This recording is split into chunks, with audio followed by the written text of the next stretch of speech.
What's good, y'all? This is your girl Divine Karma coming in with a chit chat today as I'm out in nature.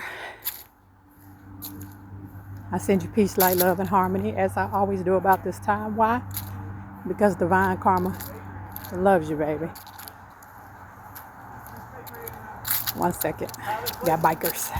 Which one now? So I had to come out in nature and regroup, get my energy together today. I had a heavy day yesterday. Got into a really bad argument with someone who I will, how you doing? Will not name, but as y'all can see, I decided to bring my butt out into nature. And yes, I'm I'm good. But I want to talk about people dating people that are locked up in prison. It's a lot. I have dated two serious relationships, and two of them were guys that were locked up. My first love, I met when I was 16, and I think he was 19. Yeah, I think he was 19. We were together for a little while, and he had just did a lot of years in juvie, and while we were together, he went back in. He had a problem with keeping his hands off other people's belongings, so still was together while he was locked up for, I can't even remember, 2 or 3 years maybe. And then my second husband, we dated when we were younger, known each other since we were 17, messed around for a little bit. I moved, he got locked up, he found me, and we got back together while he was locked up. I called ourselves in a relationship while he was locked up. I did about 8 years with him. He got out, we got married, and let's talk about it. A lot of times, especially for women, the divine feminine, and I know for me, a lot of it was because I thought I knew somebody. And I thought, you believe people when you got a big heart. The divine feminine, we are emotional beings. And a lot of us, we move in the heart space, even sometimes when it ain't in our best interest. And a lot of divine feminines date and are with men when they locked up, because it's that sense of saying, yes, I have a man. Yes, I am in a relationship. Yes, I am this, that, and the third. And, on a soul level, you have that part of your soul that is fulfilled because you can say that you have someone, even though they're not physically there. Now, don't get me wrong. I'm not saying if you with somebody, y'all solid, something happens, and they go to prison, that you ain't supposed to hold them down. I'm not talking about that. I'm just talking about, for some women, the reason why we do it, or the reason why it's women I grew up with that used to literally seek out. They had this thing, like, I come from a small town when I first grew up, and I know women that would literally spend time and seek out men that we grew up with or that was in our circle when we were younger that went to prison so they could be there for them. And you think of it as an investment sometimes, If I invest this much time and energy into this individual, of course they're going to, return that when they get home. It's not always the case. It's not. And like I said, I'm not speaking for everybody. So you take what applies to you and you leave the rest for whoever it does. But most brown divine masculine, I'll say, they go to prison and do a nice little stint. When they come out, they are not the same person. And when they are in there, they're not the same person. I can't imagine what it's like doing years and years in prison. I've served some county time for some little petty stuff in my younger years, but I can't imagine how it is. But I know it ain't easy. But when they get out, ladies, you have to, they're going to make a lot of promises when they locked up. Some of them, do it just so you don't leave. But, and some of them have real true intentions on doing right when they get home. But you have to understand the situation they're in. They don't want to be alone while they locked up. They want somebody there while they locked up. You have to think of it energetically and the environment. They're longing for companionship. They're longing for someone to tell them it's okay. I'm here. Someone, longing for someone to, for them to write and keep in contact with and have that feeling of still being human instead of being in a cage. They long for that human touch, that human sensitivity, that human compassion.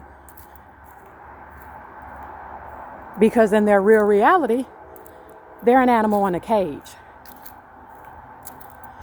So a lot of them, yes, they tell you and themselves that they're going to be this, that, this, what this is going to be when they get home.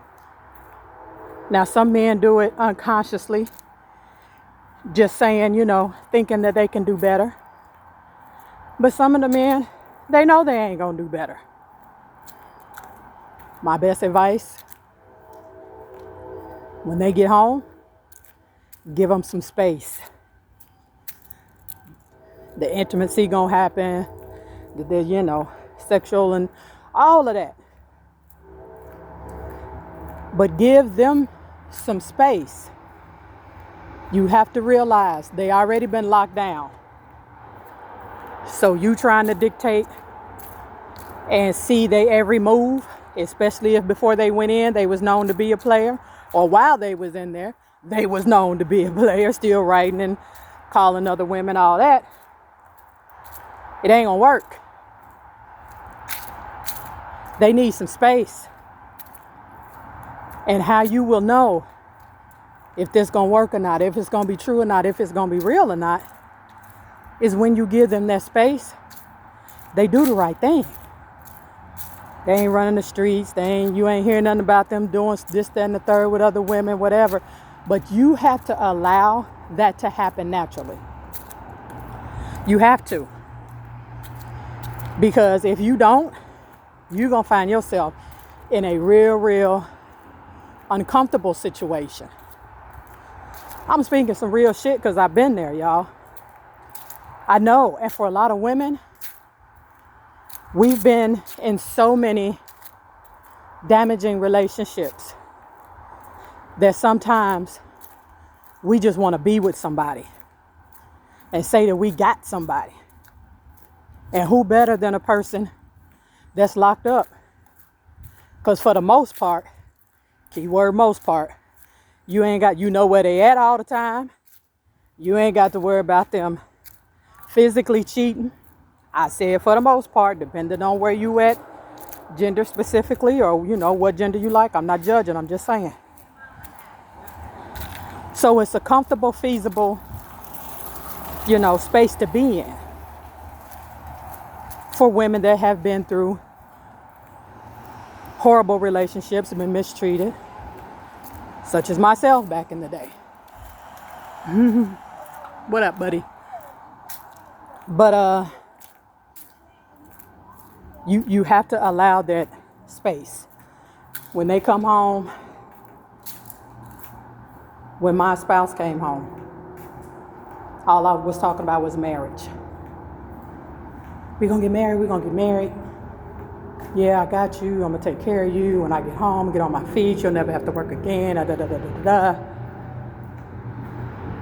Listen to me. Don't do this to yourself, ladies. Do not. Give them some space, because you need to let them do it on their own. You need to let them make you a priority on their own. Not forcing them into anything. Because a lot of men, they come out of prison, and I'm going to tell you right now, they're institutionalized. And but sometimes you might not even see it till a few years down the line. Understand what I'm saying? Don't be with somebody just because you don't want to be by yourself. Because if you can't be by yourself and love on yourself and enjoy your own company, you damn sure can't offer it to nobody else. Give them space. Give them space. And I'm not saying every guy that go to jail is bad, or I'm not saying no mess like that, or they, ain't gonna do. I'm not saying any of that, because you have some brothers that come out and do the right thing. But it has to be natural. Don't try to control it. And even if they locked up and they telling you all this good business while they locked up, it sound good. Especially to divine feminine who have been in nothing but toxic relationships all their life and never been in a healthy, beautiful relationship. All that sound good. It's what you want to hear. But please understand something. The environment, the energy, being in a cage and your freedom taken away from you will make you have conversations with people and dig into parts of yourself that you never had to before. Why? Because you ain't never been in a situation where you ain't had your own freedom, where you had your own time, where you could move, you ain't never had it all that taken away from you. So when you have all that taken away from you, he's going to speak, act, and move in different ways than he has before, because he's tapped into the energy of deprivation, of an animal being in a cage, that type of energy, and understanding that he doesn't have any control over his own life for the most part anymore. So when people move out of the energy of deprivation, they move different. They're going to say things they don't normally say. They're going to do things they don't normally do. It's a different frequency. But when they get home, their frequency is gone. Now, transformation is an uncomfortable thing, ladies. So when he gets home, he has to go through that transformation of coming out of that deprivation energy, that needing, lonely, wanting energy. He has to come out of that and back into society. And his subconscious mind is trying to upgrade to let him know you have your freedom back. You have free will back. You can come and go as you please. Transformation is uncomfortable and it's difficult. So imagine the difficulty of that transformation happening on top of the relationship he has with you, and having to come out of that energy on a relationship level, as well as just in society and the world as a whole. It's a lot. It's a lot. So don't have all these extra expectations. One thing I can be grateful for, when my ex-husband was locked up, he told me until like the last year, short of him coming home. I don't want to know about what you're doing, who you're doing it with. I just want you there for me. Can you do that? That was our agreement. Because he still had, like I said, I did 7, 8 years with him. So in the beginning, that was the agreement. I wasn't finna pretend like I was finna be faithful. That's the other thing. Ladies, come on. We gotta be realistic. I'm not saying it's not possible. I'm not saying that. But be realistic and honest with yourself. Because I knew I wasn't finna be faithful. Because I was young then, in my 30s. Had my own shit, had my own whip, had my own crib, had my own money, going to college, doing my thing. and was moving around how I wanted to move around. So I wasn't finna kid myself. So that was our agreement. He said, can you do that? For sure. Because one thing I promised him, you won't hear about me with nobody that we grew up with or that you know. You don't hear about that. I move outside of that circle. You'll never have to worry about that. You'll never have to call home to friends and family. Yeah, I heard, Cam, you'll never have to worry about that. Because I'm not going to move with people that you know or that I think could get back to you. Not going to do that. But you best believe, every other weekend, I was on that 7-hour drive to go see him. Wrote him damn near every day. Money on his books every pay period. And I was working 2 jobs and going to school. And was on my own, paying all my own bills. Right? So I know what it's like. And one thing, we kept that agreement. And I held them down. Now, there was a whole bunch of promises made on his end because whole bunch of promises made.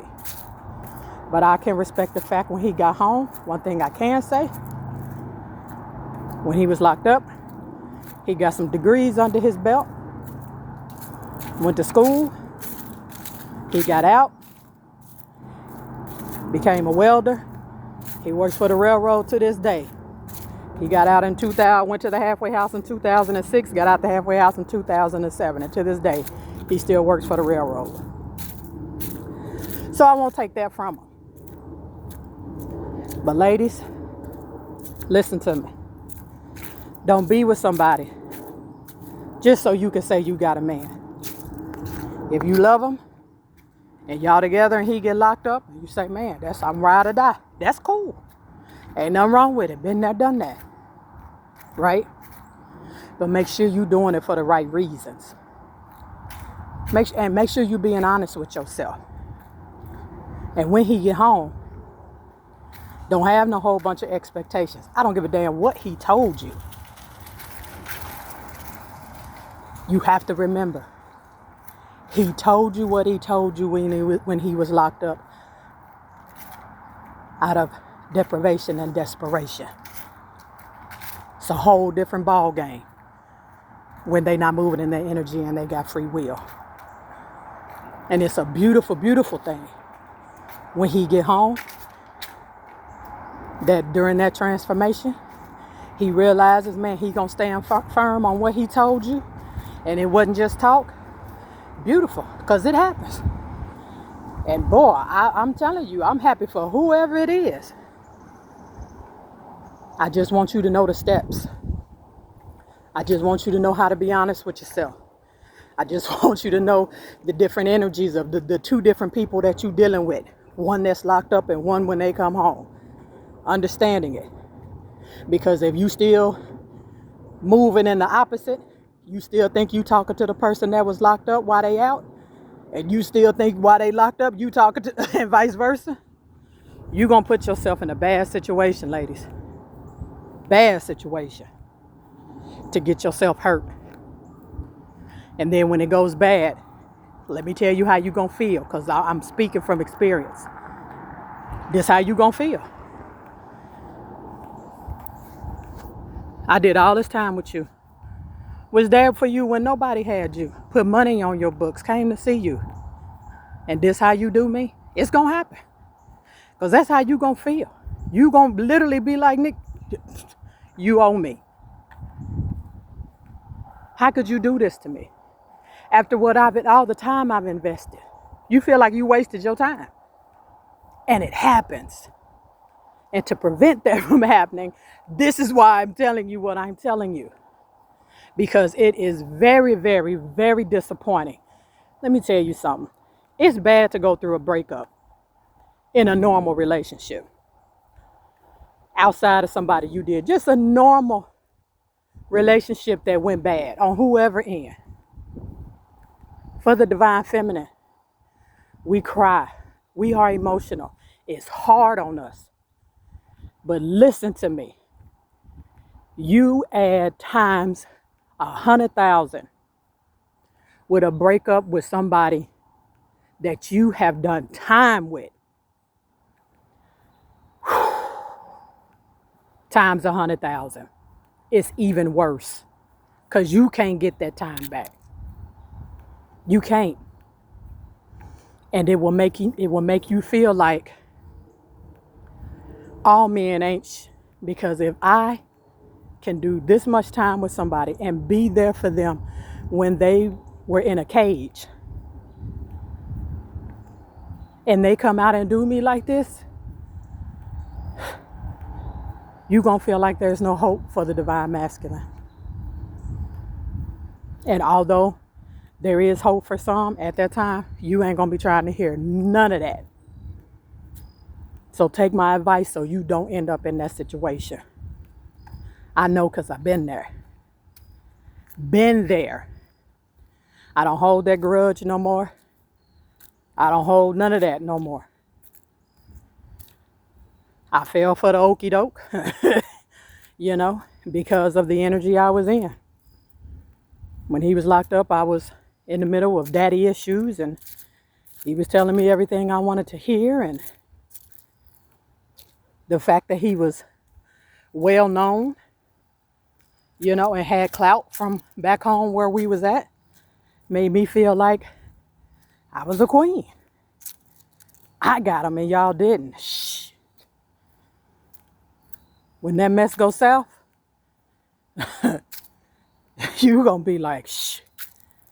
I should have let the streets have him from the get-go.